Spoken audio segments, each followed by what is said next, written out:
Uh, this is your camera. Oh shoot! That's my camera. Dang. Uh, all right, everybody, welcome back to the podcast. I am your host, Dalton. We are Resolutions Healthcare. Our inpatient facility is Hidden Oaks, and we're just here to help people find a healthier, balanced life, mind, body, and spirit. That's not our motto. We live it day in and day out. Yes, sir. Um, ever since my little one started back to school, it's thrown me off getting my gym time in. I sent Mo a video this morning. I had to do Yep. a little calisthenics workout at the Yep. house this morning to Yes, sir. can't be lazy. When plans change, things got to change. So Yes, sir. with us today, we got our very own program director, Hey. Morris Crosby. Yes, sir. All right. Fix me if I mess anything up on this, but Texas State alumni, Yes, sir. Canadian League, Yes, sir. ran the 40 in 4.35. That's hand time. Probably about a 4.4, something like that. I was a little bit faster than I am right now. I can tell you that. our boss always says that when we do new client, he always gives us speed. And my old speed. Yeah, my old speed. That was many moons ago, he said. But we're here today to talk to you about sports and athletes and, the struggles that they can face during their athletic career or after their athletic career, that transition. Yes, sir. So we're just gonna dig into it. If you like the podcast, if you like our talks, hit that like, subscribe, leave a comment, share it with a friend. It really helps us to get these out and to let more people know about us. We're kind of tucked away in the country out here in Chatfield, but that's how we like it. Middle of nowhere, Texas. Middle of nowhere, Texas. Get people out here where they can. Yes, sir. Without the noise all around them. Very quiet out here for sure. Yeah. Right. Well, let's jump into it. I got some things wrote down for us today. Our first little section is called Behind the Helmet. So this could be things like the hidden battles that athletes face with addiction. So I gave you some of these beforehand. Mm-hmm. Not sure if you're going to talk from your own story or just stories of those that people you played with, maybe. But I'll try to do a little bit of both. Okay, a little bit of both. All right. So just tell us kind of what kind of hidden battles are there that people face in sports? I'm just gonna say mainly, man, the pressure of wanting to succeed, or a lot of times in my experience, coming from harder upbringing, the background, you love the game, but you're looking for a way to help your family, to help your friends, to help those around you. So it's really, like I said, the pressure of making sure you do good, making sure you're up on time, making sure your grades are good. This is from college. Mm-hmm. You're getting injured, or just can't make that play, or just the pressure of being able to continue to play the game that may or may not take care of your family for the rest of your life. Right. Yeah. And I mean that's what you was playing for, right? You was trying to set the family up. Yes. I love the game, man, but it was more than that. First of all, my dad played sports growing up, and it was following in his footsteps, trying to be the next one, trying to take it further than what he did. And just, seeing your mom and dad, or at least my background, seeing your parents or whoever your guardian get up every morning and work hard, and working 2 to 3 jobs to make ends meet. You wanted to help with that as much as you can. Yeah, if that makes sense. Yeah, Get it? Yes, Take sir. take a little pressure off him, Yes. get something back. Yes. And we say, I'm saying pressure, but that's real pressure when you have to take care of your family as far as like working 2-3 jobs to provide just to make ends meet. Right. Yeah. Right. All right. So how does that high pressure Mhm. how does that um, enable pro athletes addictions? Do you think? It's almost like when you're between those lines, you're free. You're playing your butt off, you're free. But when you're outside those lines, it's like, okay, my body's hurting. Uh, my mind's racing. Did I do enough? Did I not do enough? And you find something to almost numb that pain. That means drinking, girls, um, some of my teammates,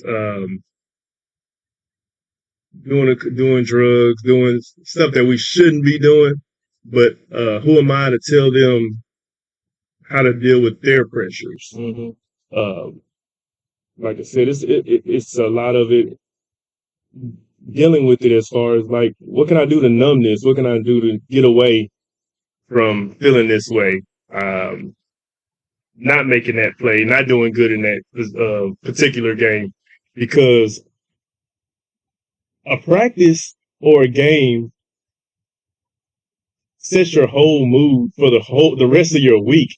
It basically defines you, or you're programmed to feel like I let somebody down, or I wasn't able to perform like I needed to perform. And you go home and drink a joint, rolling up any kind of drug that'll kind of take you away from that pressure. Yeah. That makes sense. Yeah. Not thinking about it as much. Like I said, on the field, you're free. You're playing, you're doing the game. Yeah. But after that, after the whistle blows, that's when it gets hard. Right. Mm-hmm. Especially if you didn't play up to your ability. Correct. I got hurt early on in my rodeo career in junior high. Mm-hmm. But before that, I was quarterback, wide receiver, safety, pitcher on the baseball team. Never really got into basketball, but that's the world I fit into, was that competitive sports world. So when I got injured riding bulls, it kind of threw me into a whirlwind. But I can relate with what you're saying, because even when I was at that young age, if I didn't play to the best of my ability or ride to the best of my ability, I would beat myself up that whole next week. And I was too young to be beating myself up with drugs or alcohol or anything like that, but I would just be in my own head. But if I was a little bit older, say in college, I could definitely see how letting yourself down on the field could play into you wanting to just numb yourself out. Yes, it sets a bad practice or a bad game. It ruins your whole week as far as, okay, Mondays you're back in class or whatever the case may be. You're like, yeah, I got class, but I'm in the back of my mind, I'm thinking, man, I could have made that play. It's my fault that we lost that, or will I not be able to go? Will I not be able to play next week because of that? Right. Yeah, man, it's difficult. It's difficult. Um, do you have anything on injury, pain, and pills? Does that? Woo, yeah, man.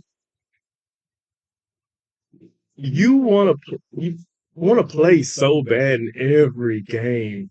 Not only because you love the game, but you don't want to let your teammates down, Right. or you don't want to let your parents down. Back to that pressure. So you're taking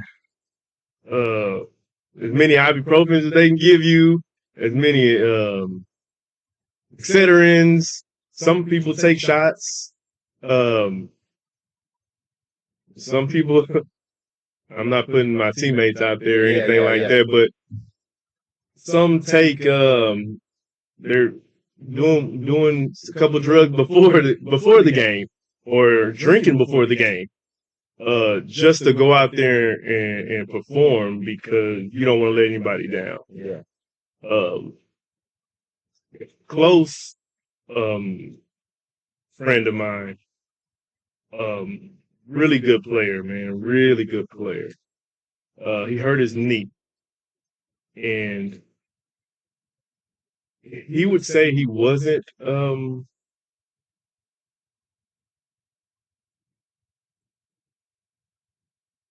addicted to the Vicodin or the pills they would give, the codeine pills they would give him, but I feel like sometimes he would do them even when he didn't wasn't in pain, or he felt like he was always in pain. And I don't know if that was a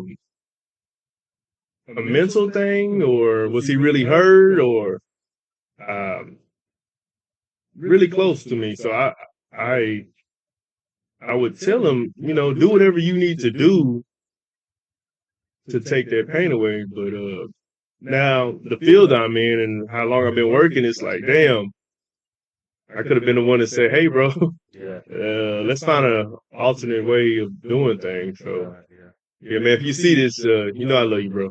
Amen. Amen. Yeah, when you were saying earlier, if you see somebody doing this and you're like, well, who am I to tell you what Correct. you need to do? Yeah. So, I definitely see that mindset, when you're in school right next to them. It's not like you're an Eric Thomas that can just speak down into their life at that correct. time, because y'all are kind of right there on the same level. Correct.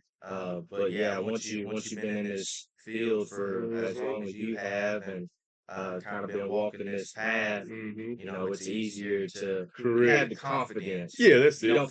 don't feel like such a hypocrite when you say, Correct. and it's not like you're trying to cut anybody down, or be some type of way towards anybody. It's Right. just like, hey man, you ain't got to do this. There's a better way. It's like you said, you're sitting on side of them. Like, Yeah. I'm not a saint. Right. I was drinking and running with people I shouldn't have been running with, and uh, girls. I mean, just I'm speaking from a time in college Yeah. when you get that freedom to uh, go to class if you want, show up to practice if you want. Um, yeah, man. Who am I? Like you were saying, who am I to say that I'm right next to you? Either A, doing it, or B, not saying anything to you. Now, don't get me wrong. I would say something, but I wouldn't. I could have did more, if that makes sense. I could have did more. I could have did a lot more. Yeah. Yeah, I struggle with that thought sometimes. People that I used to run with, that are in the grave now. Right. I was right there doing it next to them, so Mhm. I didn't want to speak up. I didn't want to say nothing, and I was the younger kid in the crew that I run around with, Yeah. so I wasn't trying to tell nobody they was doing something wrong, because they was letting me do what they was doing. Correct. So, Correct. but yeah, thinking back on that, be like, man, I could have, I should have done something more, but man, as well as anybody, we can't do nothing about the past. We just do something about right now, set ourselves up for the future. Yes, sir.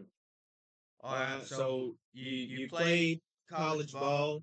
How long did you play after college? Oh man. So with the Canadian football stuff, the CFL, so didn't make any teams per se. I was doing a lot of individual workouts with teams. That's when I was running that fast and doing all this. Uh, so I did a couple private workouts with CFL teams. a couple NFL teams, but never came to fruition. Now the depression that sets in when you realize that the dream in the game that you've played since you were 8 or 9, man, you're getting choked up a little bit talking about it because it's hard, man. It's so hard, bro. You've been doing this game, man, for so long. And yeah, you love it. You love it. You love it. You want to get your family out of situations. But it was hard after finishing playing football and saying, okay, I'm done. Trying to find out who am I outside of Morris, the football player. I have a lot of conversations with my buddies that I played with and went to school with and that type. Some of them find closure with that a lot faster than others, man. A lot faster than others. Um, I had a buddy of mine, quick story, I had a buddy of mine that had a knee injury his sophomore year. And he's doing real well now, but he found his closure with his not being able to play football or after college a lot quicker than most of us. It was hard to see him struggle and go through things like that. But back on myself, How do you find that close? how did he find that closure? He found that closure. He started putting all his mind and his grind to what he's gonna do after football as far as like getting a job and working in finance. You know, he was really dedicated to it. He put whatever he put in football towards getting that great job. Uh, but I could see him, struggling with it because we all have that dream to go on to the next level, to be a big time superstar and all that good stuff that you see on TV. But yeah, he came to grips a little bit faster than me, of course. I feel um, not playing, man. It was hard trying to figure out what is what's my why, or what's my passion, or what's my purpose outside the game of football. Um, got real depressed because I was like, okay, okay, Mo, you're not playing football anymore. You're not going to the NFL. You're not going to the CFL. Do you want to be one of those guys that out there beating up your body and uh,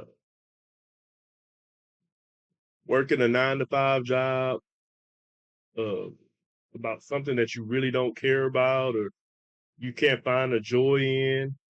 And it was I was going that way for a little bit, man. Um, and I know I had a son, so I had a son pretty young in college too, and that threw me for a whirl. So yeah, I wanted to live my dream, but I know, hey, I got to take care of my kid. Gotta be a man. Got to be a man, and I think that's a lot of times almost like what you're running from because you got a chance to play a kid's game, and you're gonna be able to play that forever. So when you get that taken away, and after the whistle blows, like you try to figure out who you are. Um, like again, like I said earlier in the podcast, you were programmed from 9 years old to senior in college. You eat at this time, you wake up at this time, you practice at this time, you have study hall at this time. Everything was laid out for you. Now it's okay. It's over. I don't have to get up to go to class. I don't have to get up to go to work. I don't have to get up to do these things. So you were programmed. It's just tough, man. Yeah. It was So a when tough so when you ain't ordeal. got them when you ain't got them coaches or them schedules anymore. Yes. It's like, well, Yeah, like you always say, man, um, where you're doing your groups and stuff, you got to get connected with a community outside of um, yourself, or getting connected with the community to find out that help you through stuff. So that's basically what I did to try to find myself. Yeah, it was still a sport. I was able to start working out at the gym or playing flag football with a couple of buddies, which that got me out my that dark place I was in, because I yeah, didn't want to be seen. I didn't want to go home. Um, I kind of want to just disappear for a little bit. yeah. It's a real struggle, man. You just kind of want to be disappear. But that. So what ended up eventually pulling you out? You said getting in that flag football. Getting into something, a sport, getting back into a sport. It didn't have to. I wasn't playing for taking my family or helping my family get out of the situation they were in. You're playing for just the love of the game, just as something that'll keep you going. Um, Still doing something competitive to have that edge that you used to have. Um, I don't know. I don't know if we want to go on to the next thing, but how I found it also was I was working a 9 to 5 job. Uh, I was, man. I haven't told too many people this story. Not too many people know about what was going on in my life at that time when I was struggling. Uh, Big time football player, high school, college. Um, Afterwards, got into some trouble. Um, I was working at a apartment complex, man, picking up trash, man. And that's when I was really low in my life, man. You had thousands of people screaming your name to picking up trash with Yeah. a college degree, Oh, mind you. yeah. Like I said, I was getting your car repoed. It's tough, man. It was tough. Uh, it was tough, bro. Well, how'd you find your way? How'd you find your way into this field? Man, funny story. The same buddy that I said found um his path earlier than us after we realized you weren't going to the NFL, uh, invited me to church. Invited me to church. And started going to church. He was picking me up from that 9 to 5, working in an apartment, picking up trash, uh, taking me to church. Um, Man's meeting, uh, Sunday church. She would pick me up, man, because I had no car. I was walking everywhere. Um, and I met a gentleman at that church in that man's meeting that he had a position open in a psych hospital, working with clients that had really, really bad issues as far as like what's the word I'm looking for? Suicidal, homicidal, like worst of the worst, like 24-hour lockdown. Yeah. Like there was a lot of times that nobody even wanted to go up there where I was. It was so it was so bad up there. It was always fights every day. You were putting people in holds every day. You were uh, on edge every day because you never know what you're getting off in that field. But you know what? I thrived. I thrived in that, man. Oh man, I was so good up there working with those that type of group. Yeah. Yeah, man, it was like no, it sounds funny, but I was at home. I felt comfortable. I felt comfortable around. My people. Yeah, I felt comfortable, man. It was cool. It had some people that had some issues up there that that a lot of people didn't even want to work up there. It was so bad. So I was working hundreds of hours up there, man. Because first of all, I liked it, and second of all, nobody wanted to do it because it was always a fight breaking out or something. But I was pretty good at it because I treated everybody like they were my mom, dad, sister, brother, aunt, uncle, and the people just kind of respected me because of the way I treated them. Yeah, they weren't all in their right mind, but I never had any issues, and I became very known in that particular hospital that I was at because when I was on staff, there was no fights. There was no big ordeals where we had to call codes and people come running up there and giving people shots and all that type of nonsense. It was just real smooth when I was there. Um, yeah, man. So I feel like I feel like I found another thing that I could do, and I was I don't want to say praised for it, but somebody's seen something in me like, man, that guy got something in him where he can do this job. That brought me some kind of the same feeling I had playing again. If that makes sense. Yeah. Yeah. Brought me that Gave you that purpose. That purpose. Right, man. I was helping people. And I felt good about it. Yeah. Mm-hmm. Well, I like how you told that story about that buddy who would pick you up, Yeah. take you to church, and then at church on one of the men's meetings, that's where you found the other guy who got you this job opportunity. Yep. And that's building a support system, Yeah. building that community. Yes, Something that we always talk about in our treatment center and in treatment centers across the globe is you gotta build a community. You gotta have people in your corner that are Pretty sure. fighting for you, people that are pushing you to go the right way. Whether that's your parents, whether that's your in-laws, whether it's just your friends from treatment, Right. whoever it is, you gotta have people in your corner. Yes, sir. All right. I got a lot more questions. We're gonna come back and do another episode. Cool. But the thing that I usually like to end with on these is a bit of advice. So you got a bit of advice for somebody out there struggling. A bit of advice. What do you think, sir? I didn't give him this one, so this is yeah, fresh. that's on the spot, huh?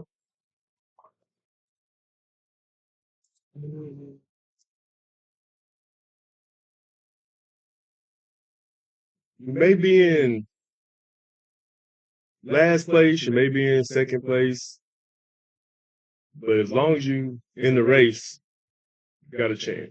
You got to stay in the race. I like that. Stay in the race. That's all we can do. I like that. Run your race. Finishing better than giving up. Yeah. You may have to crawl, may have to walk. Just don't stop. Yeah. Amen. No surrender. No surrender. Yes, sir. All right. Well, I said that was the last thing, but tell us what you do up here before we get off. Like you said, program director. I do a little bit of everything, man. Like Benny would say, or Gerald would say, I guess I'm the glue. I kind of have my hands in everything. I'm all over the place. I believe that my role here is being a leader, being the glue, keeping the wheels on the bus going, keeping the program running. Got a name from one of our ex-clients here. He called me the facilitator. Making sure that everything goes off on time, making sure stuff goes smoothly. Just keeping the overall milieu of the house, the community of the house tight knit as close as I can. Yeah. Mm-hmm. Yeah. Boss got a lot of nicknames Yeah. for you. Mo, Extreme, Fingers, Glue, Atmosphere. Yeah. He got a lot of nicknames for me, man. But that's what I try to be, all of them. Yeah.